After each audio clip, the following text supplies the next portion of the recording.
हम और आप इस देश के नागरिक हैं, किसी राजा की प्रजा नहीं।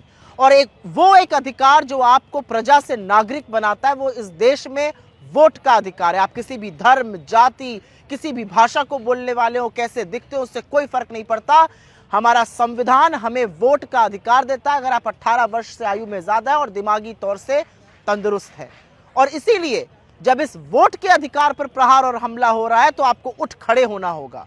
पूरे देश में जनादेश के साथ खिलवाड़ हो रहा है, वोटर लिस्ट के साथ खिलवाड़ हो रहा है, मनमाने ढंग से एसआईआर कराया जा रहा है, ईवीएम में गड़बड़ी बताई जाती है। आपके वोट के अधिकार पर प्रहार है और हम और आप उसकी अनदेखी नहीं कर सकते हैं। हम राजा की प्रजा नहीं, हम हिंदुस्तान के वो नागरिक बनेंगे जिसको संविधान ने एक बराबर वोट का अधिकार दिया है। ये रामलीला मैदान है और इसी ऐतिहासिक रामलीला मैदान से कितनी ही क्रांतियों की शुरुआत हुई है।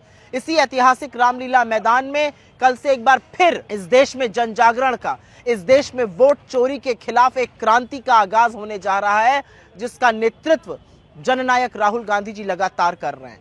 उन्होंने साक्ष्यों के साथ, सबूतों के साथ इस सरकार को, चुनाव आयोग को घेरा है और ये पूरी तरह से साफ है कि कैसे मिली भगत से वोट चोरी की जा रही है। आप किसी भी धर्म के हो, किसी भी प्रदेश के हो, किसी भी जाति के हो, ये वक्त है आपके उठ खड़े होने का।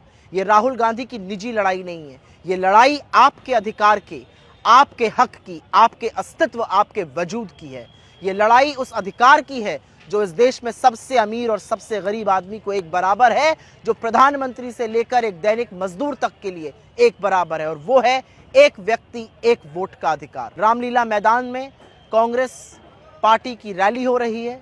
लाखों कार्यकर्ता, लाखों लोग पूरे देश से यहाँ पर जुट रहे हैं और यहाँ से एक नई क्रांति का आगाज होगा और सत्ताधारियों को साफ कान में सुनाई देगा, सिंहासन खाली करो कि जनता आती है।